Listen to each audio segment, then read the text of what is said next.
നമസ്കാരം. ഈ ചാനലിൽ തന്നെ നമ്മൾ പറഞ്ഞതാണ്, ഞങ്ങളാണ് പറഞ്ഞത്, ഞങ്ങളാണ് ആദ്യമായി പറഞ്ഞത്. മറ്റുള്ളവർ വളരെ പിറകിലാണ് ഇത് പറഞ്ഞത്. അതിനുശേഷം പലരും പറഞ്ഞു. സാറ്റലൈറ്റ് ചാനലുകൾ പോലും ഞങ്ങൾ പറഞ്ഞതിന് ശേഷമാണ് പറഞ്ഞത്. ഞങ്ങൾ പറഞ്ഞത് വിദേശ രാജ്യങ്ങളുടെ അന്താരാഷ്ട്ര തലത്തിലുള്ള സ്വർണ്ണ ലോബികളുടെ, സ്വർണ്ണ റാക്കറ്റുകളുടെ ഇടപെടൽ ശബരിമലയിൽ ഉണ്ട്.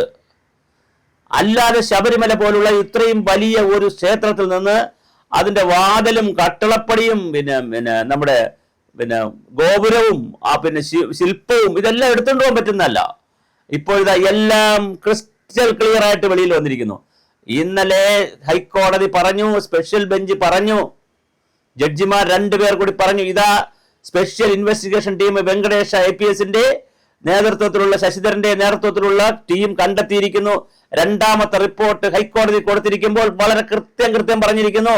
ഇതിനകത്ത് വാസുവിന്റെ പങ്ക്, ഉണ്ണികൃഷ്ണൻ പോറ്റിയുടെ പങ്ക്, മുരാരി ബാബുവിന്റെ പങ്ക്, ശ്രീദേവി എന്ന സെക്രട്ടറിയുടെ പങ്ക്, അതുപോലെ തന്നെ പത്മകുമാറിന്റെ പങ്ക്. പത്മകുമാർക്ക് എന്തൊരു തള്ളനാണ് വന്ന് തള്ളിയത്. തന്ത്രിയുടെ പങ്ക്, പോറ്റിമാരുടെ പങ്ക്, കർമ്മികളുടെ പങ്ക്, പരികർമ്മികളുടെ പങ്ക്, മിനിറ്റ്സ് കാണാനില്ലാത്തത്. ഇപ്പൊ PS പ്രശാന്തിന്റെ പങ്ക്. PS പ്രശാന്ത് 2019 കഥയാണ് എല്ലാവരും പറയുന്നത്. 2018 ഇതിന്റെ വാതിൽ പൊളിച്ചു കൊടുത്തു. കട്ടള പിന്നെയാണ് വന്നത്. സ്വർണ്ണ വാതിൽ പൊളിച്ചു കൊടുത്തു, സ്വർണ്ണ കട്ടള പൊളിച്ചു കൊടുത്തു, ശില്പം എടുത്തു കൊടുത്തു. ഇനി ശബരിമല അയ്യപ്പന്റെ വിഗ്രഹം അവിടെ ഉണ്ടോ എന്ന് സ്പെഷ്യൽ ടീം പരിശോധിക്കേണ്ടതാണ്. ബാക്കി എല്ലാം എടുത്തുകൊണ്ട് പോയി. ഇതിൽ അന്താരാഷ്ട്ര ഗൂഢാലോചന ഉണ്ടെന്ന് വളരെ കൃത്യമായി അന്നും ഇന്നും ഞങ്ങൾ പറയുന്നു. അതുകൊണ്ട് തന്നെ കേരളത്തിലെ SIT മാത്രം വിചാരിച്ചാൽ ഇത് തീരില്ല. ഇത് CBI വരണം. CBI വന്നാൽ മാത്രം പോരാ, അത് ഇന്റർപോളിന്റെ സഹായം എടുക്കേണ്ടി വരും.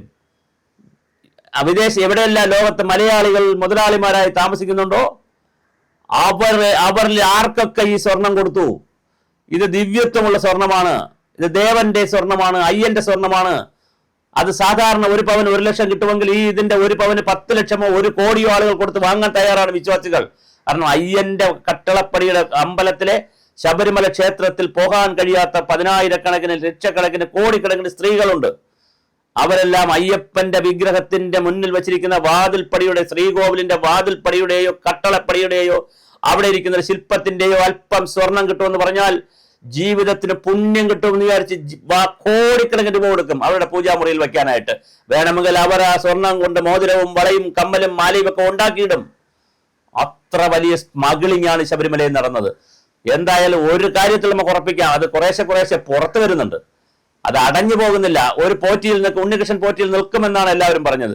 വാസുവൊക്കെ എന്നാ തള്ളായിരുന്നു വന്ന് ചാനലിൽ വന്നിട്ട് തള്ളി മറിച്ചത്. പക്ഷേ ഒന്നൊന്നായി അടപടലം പെടുകയാണ്. ഉണ്ണികൃഷ്ണൻ പോറ്റി പ്രതിയാണ്, മുരാരി ബാബു പ്രതിയാണ്, N വാസു പ്രതിയാണ്, പത്മകുമാർ പ്രതിയാവാൻ റെഡിയായി നിൽക്കുന്നു, PS പ്രശാന്ത് പ്രതിയാവാൻ റെഡിയായി നിൽക്കുന്നു, ശ്രീദേവി എന്ന് പറയുന്ന ഒരു വനിത പോലും ഇത് ചെയ്തിരിക്കുന്നു. അവർക്ക് മക്കളൊക്കെ ഇല്ലയോ? അവരെ മക്കളൊക്കെ ഇത് കാണുകയില്ല. അവരെ മക്കളും ചെറുമക്കളും ഒക്കെ ചരിത്രത്തിൽ നാളെ ഇത് വായിക്കുമ്പോൾ തൻ്റെ അമ്മുമ്മ, തൻ്റെ ഭാര്യ ഇത്ര ഒരു കൊള്ളക്കാരിയായിരുന്നോ? ഇത്ര കഷ്ടമാണ്. എന്നിട്ട് അവർ കോടതി പോയിരിക്കുന്നു അവർക്ക് ജാമ്യം കിട്ടാൻ. കോടതി കൊടുത്ത സ്പീഡിനെ തന്നെ വലിച്ചെറിഞ്ഞു, കൊണ്ടുപോകാൻ പറഞ്ഞു, താഴെ കോടതിയിലോട്ട് പോകാൻ പറഞ്ഞു. താഴെ കോടതി ചെന്നാൽ കിട്ടുമെന്നാണ് വിചാരിച്ചിരിക്കുന്നത്. എന്തൊരു ഗതികേടാണ്. ഇന്റർനാഷണൽ സ്മഗ്ലിംഗ് ആണ് അവിടെ നടന്നത്. അത് വലിയ കൊള്ളയാണ്. ആ കൊള്ള പിടിക്കാൻ ED പോരാ, CBIയും EDയും ഇൻകം ടാക്സും അടക്കമുള്ള സകല പേരും വരണം. ബാങ്കുകളുടെ അക്കൗണ്ടുകൾ നോക്കണം.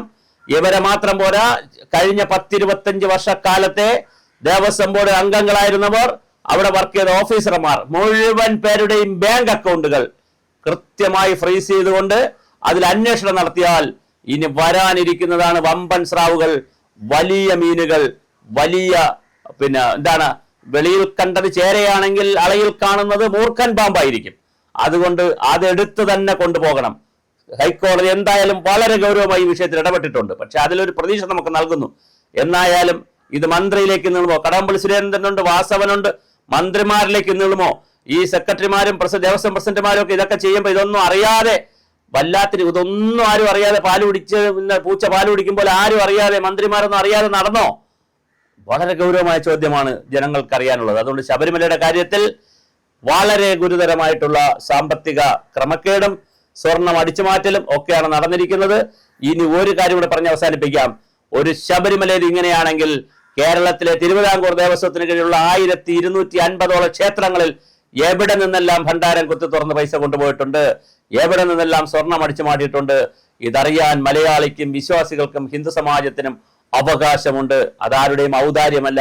പണ്ട് കവനന്റ് എഴുതിയപ്പോൾ തിരുവിതാംകൂർ രാജാവിന്റെ രാജകൊട്ടാരത്തിന്റെ രേഖകളായി സൂക്ഷിച്ചിരുന്ന ഈ 1250 ക്ഷേത്രങ്ങളുടെ ആധാരവും അടിയാധാരവും മൂലാധാരവും പിന്നാധാരവും മുന്നാധാരവും എല്ലാം ഗവൺമെന്റിന് കൊടുക്കുമ്പോൾ എഴുതിയൊരു കവനന്റ് ഉണ്ട്. ആ കവനന്റിൽ പറയുന്നത് ഇത് ഗവൺമെന്റ് ഒരു പൈസയും എടുക്കരുത്, കൃത്യമായ ഒരു ബോർഡ് ഉണ്ടാക്കി സൂക്ഷിക്കണം, അവരാണ് ഭരണം നടത്തേണ്ടത്. ഗവൺമെന്റ് സമ്മതിച്ചു.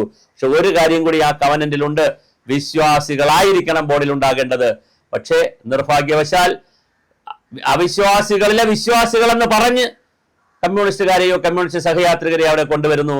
അവർ കൈകൂപ്പി അയ്യപ്പനെ തൊഴാൻ പോലും തയ്യാറുള്ളവരല്ല. മുന്നിൽ നിന്നാൽ ഇന്ത്യൻ പ്രസിഡന്റ് വന്നപ്പോൾ കൂടെ നിന്ന വാസവൻ മന്ത്രി തൊഴുതില്ല.